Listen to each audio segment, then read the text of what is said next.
Trump'la Putin'in görüşmesi mevzuna. Buraya nasıl geldik bugün? Öncelikle onu söyleyeyim. Neden tahmin edebildik diye. Hani bugün olacağına dair bir şey söyleyemezdik tabii ama şu Gazze ile ilişkili ateşkes anlaşmasında da görevlendirilen Orta Doğu özel temsilcisi, ismini henüz ezberleyemedim. O Rusya'ya gidip Moskova'da 3 yıldır esir tutulan, mahkum olan bir Amerikalı öğretmeni, büyük bir ihtimalle casuslukla suçlanan Amerikalı öğretmeni almış gelmiş ve Beyaz Saray'da da Trump onunla dün bir açıklama yapmıştı. Eğer özel temsilci gittiyse bir şekilde Putin'le Trump'ın görüşmesinin alt bölümünün de gerçekleştirilmiş olabileceğine dair tahminde bulunmuştuk. Demek ki gerçekmiş bu da. Daha doğrusu gerçekleşmiş, tahminimizde tutmuş. Trump az önce Rusya Devlet Başkanı Vladimir Putin'le uzun ve son derece verimli bir telefon görüşmesi yaptım. Ukrayna'yı, Orta Doğu'yu, enerjiyi, yapay zekayı, doların gücünü ve birçok konuyu görüştük demiş. Aynı zamanda birbirimizin ülkelerini ziyaret etmekte dahil olmak üzere çok yakın şekilde çalışma konusunda anlaştık demiş. Ama öncelikle ikimiz de aynı fikirde olduğumuz konu, ikimizin de aynı fikirde olduğu konu Rusya-Ukrayna savaşında meydana gelen milyonlarca ölümü durdurmak istiyor. Şimdi çeviriler tabii biraz farklı olabiliyor. Bir kez daha söyleyeyim. Anlaştıkları en önemli konu başlığı olarak ölümlerin durdurulması. Bu da demektir ki Rusya-Ukrayna savaşının durdurulması mevzu. Bunlar anlaştılar şeklinde ifadesi var Donald Trump'ın, anlaştık şeklinde. Bu savaşı bitirir mi? Savaşı sonlandırmak için müzakerelere başlanması ne kadar sürer? Devamı nasıl gelir? Bunlar önemli ama 6 ay diye bir süre biçmişti görevi için. Geldikten sonra bitir, ben bir şekilde buna gücüm yeter diye. Önceden bir gündü ama onun boş bir laf olduğu ortaya çıkmıştı. Şimdi ilk defa görüşürler derken Putin'le Trump görüşmüş durumdalar. Telefonla görüşme gerçekleştirilmiş. Ayrıntıları Trump'ın açıklamalarıyla aktarayım. Az önce Rusya Devlet Başkanı Vladimir Putin'le uzun ve son derece verimli bir telefon görüşmesi yaptım. Ukrayna'yı, Orta Doğu'yu, enerjiyi, yapay zekayı, doların gücünü ve daha birçok konuyu konuştuk. Şimdi doların gücü hani nasıl konuştular acaba? O ilginç. Yapay zeka alanında birlikte mi çalışacaklar? Orası da ilginç. Enerji deyince eğer dediğimi yapmazsan gaz alışverişini iyice keserim mi dedi. O da bir başlık tabii ki ve Orta Doğu'yu hani ne açıdan konuşabilirler ortaklaşa bulundukları yerlerde ama Ukrayna'yı konuşmuşlar. Öncelikle ikimizin de aynı fikirde olduğu konu Rusya-Ukrayna ile yapılan savaşta meydana gelen milyonlarca ölümü durdurmak istiyoruz demişler. Savaşı durdurmak istekliliklerinden bahsetmişler. Birbirimizin ülkelerini ziyaret etmekte dahil olmak üzere çok yakın bir şekilde birlikte çalışma konusunda anlaştık. Şimdi buradan da gerçekten devamında bir gidiş gelişten bahsedilebilir. O olursa da olması için de büyük bir ihtimalle Putin için konulmuş yasaklama kararlarının, tutuklama kararlarının kaldırılması lazım. Bilmiyorum Amerika bunu uygulayanların arasında mı ama onu tam hatırlamıyorum. Ceza Mahkemesi kararı mıydı? Ona bir baksanız o yani Amerika istemez uygulamaz zaten de biliyorsunuz Putin o karardan ötürü birçok ülkeye zaten seyahat edemiyor.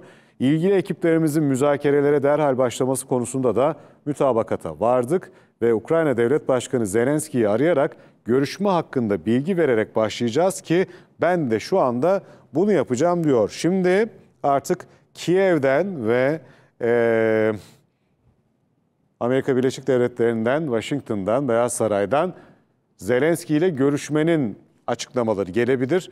Açıkçası Zelenski adına Amerikan Başkanı'nın Rusya'ya neler teklif ettiğini de buradan çıkacak sonuçlarla anlayabiliriz. Çünkü Zelenski ile Ukrayna ile Amerika'nın en yakın zamanda gördüğümüz kadarıyla Ukrayna'nın varlıklarını almak üzere bir açıklamaları vardı. Hatta bugün biraz önce aktardık. Oraya Amerikan Hazine Bakanı da gitti ve 500 milyar dolarlık işte bu görüntülerde bu kişi de Amerika'nın yeni Hazine Bakanı Scott Bessent ne kadarını alabiliriz Ukrayna'nın değerli varlıklarını diye 500 milyar dolarını istiyor.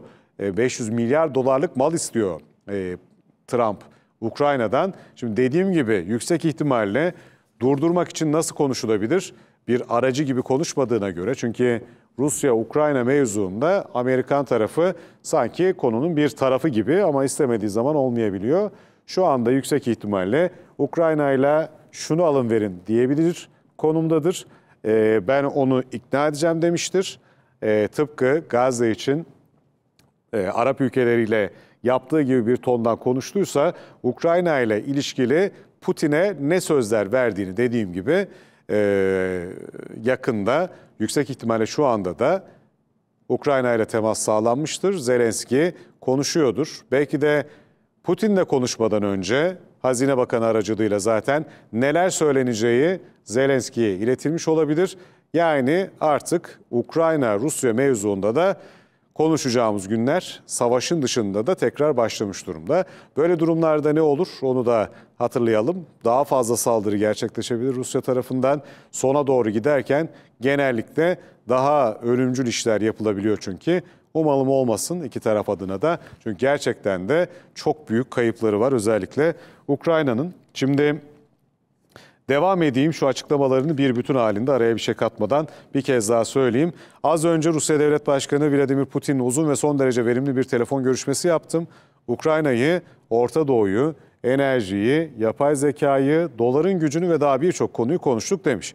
Ama öncelikle ikimiz de aynı fikirde olduğumuz gibi Rusya-Ukrayna ile yapılan savaşta meydana gelen milyonlarca ölümü durdurmak istiyoruz gibi bir cümlesi var. Birbirimizin ülkelerini ziyaret etmek dahil olmak üzere çok yakın bir şekilde çalışma konusunda anlaşmaya vardık. İlgili ekiplerimizin müzakerelere derhal başlaması konusunda da mütabakata vardık. Ve Ukrayna Devlet Başkanı Zelenski'yi arayarak görüşme hakkında bilgi vererek başlayacağız ki ben de şu anda bunu yapacağım diyor. İşte açıklamanın bu bölümü Zelenski ile temasın sağlanmış olabileceğine dair tahminimizi de yerine getiriyor. Ama şöyle hatırlatayım. Şimdi sadece değerli elementler için Hazine Bakanı gitmemiştir. Hazine Bakanı gidiyorsa yüksek ihtimalle zaten bu konuyla ilişkili yanında götürdüğü CIA'ciler ya da oradaki Amerikan temsilcisi Büyükelçilikten birileriyle birlikte, yani sadece Hazine Bakanı söylemediyse bile bugün yapılacak görüşmeye dair konuşma zaten Zelenski'ye iletilmiştir. Zelenski'nin burada çok zaten rahatsız bir tavrı vardı. Sonrasında aynı salonda değil mi, o canlı görüntüler buradan geliyordu. Öner, Hakan. Şimdiki mi canlı? Tamam. Bir de hani tek başına Zelenski ayakta konuşuyordu ya vermediğimiz bölümde. Neyse bu salonda büyük bir ihtimalle bu görüşmeyi yaptıktan sonra daha da rahatsız bir tavırla ayakta bir şeyler anlatıyordu oradaki gazetecilere. Yüksek ihtimalle Zelenski'ye de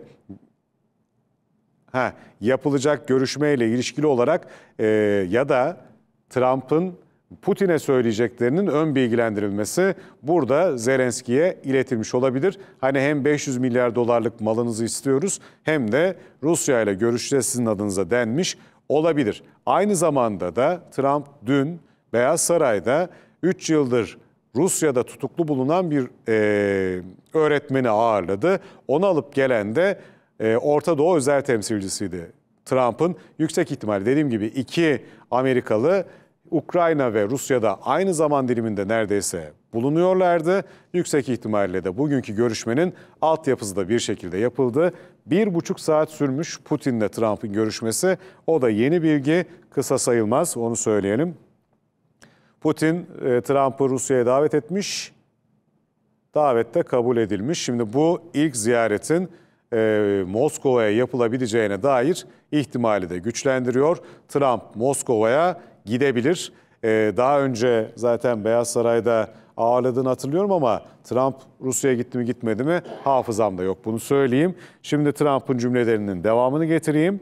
Başarılı olacağına kuvvetle inandığım müzakerelere Dışişleri Bakanı Marco Rubio, CIA Direktörü John Ratcliffe, Ulusal Güvenlik Danışmanı Michael Waltz ve Büyükelçi, Özel Elçi Steve Witkoff. İşte Steve Witkoff Rusya'da olan isimdi. Witkoff'tan liderlik etmelerini istedim. Ben başkan olsaydım olmayacak bir savaşta milyonlarca insan öldü ama bu yüzden savaşın sona ermesi gerekiyor. Amerikan Başkanı Donald Trump, Rusya lideri Vladimir Putin'le 1,5 saat süren görüşmesini gerçekleştirmiş durumda. Ukrayna'da savaşın durması için de ikisi de bir temennide bulunmuşlar. Daha doğrusu görüş birliğine varmışlar. Bundan sonrasında da yaşanacakları göreceğiz diyelim.